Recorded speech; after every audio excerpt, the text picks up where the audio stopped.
Hello दोस्तों। तो मैं आज आपको बताने वाला हूँ बीएड फर्स्ट सेमेस्टर की सबसे इम्पोर्टेंट क्वेश्चन, जो कि इस बार जो एग्ज़ाम होने वाली है 2023 में आ भी सकती है। तो चलिए हम क्वेश्चन पे चलते हैं। तो पहला क्वेश्चन है आपका, शिक्षा मनोविज्ञान से आप क्या समझते हैं, उसकी प्रकृति के संबंध में अपने विचार व्यक्त कीजिए। तो क्या करेंगे, सबसे पहले हम शिक्षा मनोविज्ञान के बारे में बताएंगे। ठीक है, हमारा पहला हेडिंग लाइन है शिक्षा मनोविज्ञान का अर्थ। तो इसके बारे में हम जानते हैं। शिक्षा मनोविज्ञान मनोविज्ञान के सिद्धांतों के शिक्षा के क्षेत्र में प्रयोग है।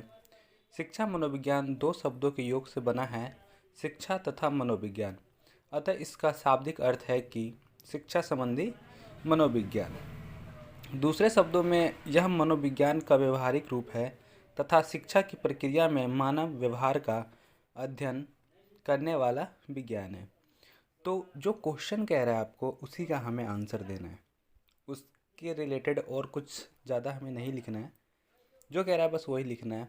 तो शिक्षा मनोविज्ञान से आप क्या समझते हैं, इसका मैंने यहाँ पे परिभाषा चाहे अर्थ ये दे दिया है। उसके बाद किसी एक का हम थ्योरी दे देंगे, जैसे कि स्किनर के अनुसार उन्होंने क्या कहा शिक्षा मनोविज्ञान के बारे में। तो शिक्षा मनोविज्ञान के अंतर्गत शिक्षा से संबंधित व्यवहार तथा व्यक्तित्व आ जाता है। चलिए हम नेक्स्ट क्वेश्चन क्या कह रहा है, उसकी प्रकृति के संबंध में अपने विचार व्यक्त कीजिए। तो शिक्षा मनोविज्ञान की प्रकृति, अब इसके बारे में कुछ हम चर्चा कर देते हैं। तो सभी शिक्षा मर्मज्ञों ने शिक्षा मनोविज्ञान की प्रकृति को वैज्ञानिक माना है। उनका कहना है कि शिक्षा मनोविज्ञान एक तरफ कार्य एवं कारण के संबंधी में बल देता है, अतएव यह मानव जीवन को सुखी बनाने हेतु प्रयत्न करने के कारण कला की श्रेणी में भी आता है।